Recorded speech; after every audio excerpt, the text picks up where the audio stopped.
Education commission اپنا due role پے کر رہا ہے؟ کیا ہائر ایجوکیشن کو وہ ایڈوانسڈ ڈیولپڈ کنٹریز کی ایجوکیشن کے لیول تک لے جانے میں اپنا جو کردار ادا کر سکتا ہے وہ کر رہا ہے؟ دیکھیں پچھلے جو میں ہائر ایجوکیشن کے حوالے سے جو 2002 کے بعد کا دورانیہ ہے اس سے میں اس لحاظ سے کافی مطمئن ہوں کہ کافی انہوں نے ہائر ایجوکیشن کو پروموٹ کرنے کی کوشش کی، کافی سہولیات فراہم کرنے کی کوشش کی، اور دوسری یہ کہ اس میں ایکسپینشن میں بہت کام ہوا۔ یونیورسٹیاں جو تھیں ان کی تعداد اب 114 کے قریب ہو گئی ہے۔ تو یہ کہ انہوں نے جو اس کو تعلیم کو پھیلانے کا کام تھا وہ بہت کیا، اور یہ کہ ایک ہی گو میں ایک ہی دفعہ میں ساری باتیں جیسے میں نے پہلے بھی کہا ہو نہیں سکتی، لیکن انہوں نے منصوبہ بندی ضرور کی۔ مثال کے طور پر ہم یہ کہتے ہیں کہ اچھے ٹیچر ہونے چاہیے، تو انہوں نے 3-3.5 ہزار اساتذہ کو نہیں لوگوں کو باہر بھجوایا کہ وہ PhD کر کے آئیں اور یونیورسٹی میں استاد کے طور پر کام کریں۔ انہوں نے یہاں رہنے والے جو ہمارے ٹیچرس ہیں ان کو انڈیجنس اسکالرشپ دیے کہ وہ PhD کریں۔ لہٰذا یہ کہ انہوں نے اپنا ایک کردار کافی حد تک پورا کرنے کی کوشش کی ہے۔ ابھی بھی وہ کام تو کر رہے ہیں، مثال کے طور پر یونیفارمٹی لانا، مختلف جو ادارے ہیں کہ وہ ایک ہی سٹینڈرڈ پر چلیں، اور یہ یونیفارمٹی میں آپ کو یہ بتاؤں آج کل کے دور میں انتہائی ضروری ہے۔ یونیفارمٹی کا مطلب یہ نہیں کہ ہم بالکل لکیر کے فقیر ایک جگہ سے دوسری جگہ ہوں، لیکن سٹینڈرڈز ہمارے جو ہیں وہ نیشنل اور انٹرنیشنل ہونے چاہیے۔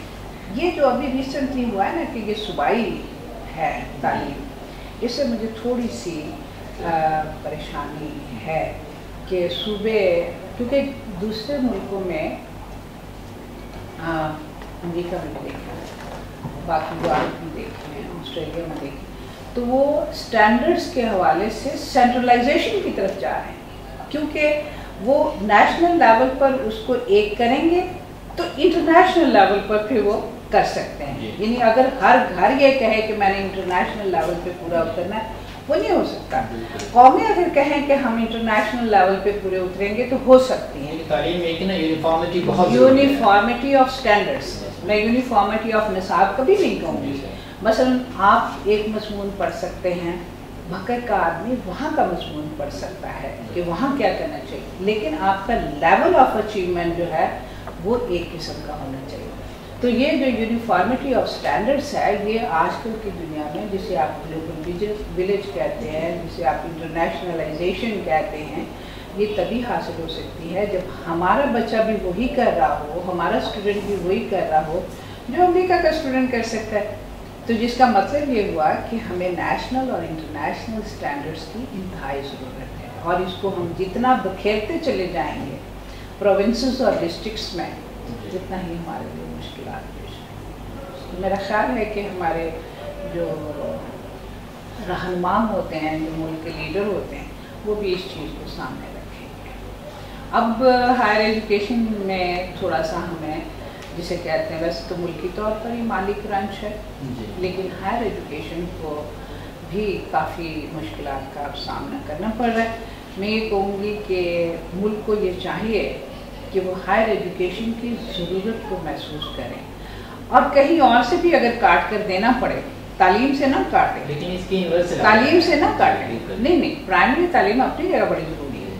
میں یہ کہوں گی کہیں اور سے، تعلیم کے علاوہ کہیں اور سے کاٹنا پڑے تو وہ ہائر ایجوکیشن کو ضرور دیں، کیونکہ انہوں نے ہی آپ کو لیڈر فراہم کرنے ہیں، انہوں نے ہی آپ کو پلاننگ کے لیے لوگ دینے ہیں، انہوں نے ہی آپ کو سکلز دینے ہیں۔ لہٰذا یہ حکومت کو کرنا چاہیے کہ ہائر ایجوکیشن کو نظر انداز نہ کیا جائے، جتنا فیسیلیٹیٹ ہو سکے اتنا ہی جلدی میرا خیال ہے ہم ترقی کے راستے پر چل پڑیں گے۔ ہائر ایجوکیشن کمیشن کا ایک جرنل ہے ریسرچ ایجوکیشن میں ریسرچ کے حوالے سے، آپ ان کی چیف ایڈیٹر ہیں، وہاں سے کچھ شیئر کریں کہ وہ some thing special about that magazine. نہیں، ویسے یہ ہائر ایجوکیشن کا نہیں ہے، یہ تو یونیورسٹی کا جرنل ہے، یونیورسٹی آف ایجوکیشن کا جرنل ہے۔ آپ اسے ریکگنائز کیا، ہائر ایجوکیشن نے اس کو ریکگنائز کیا، وہ یہ ہے کہ اس یونیورسٹی نے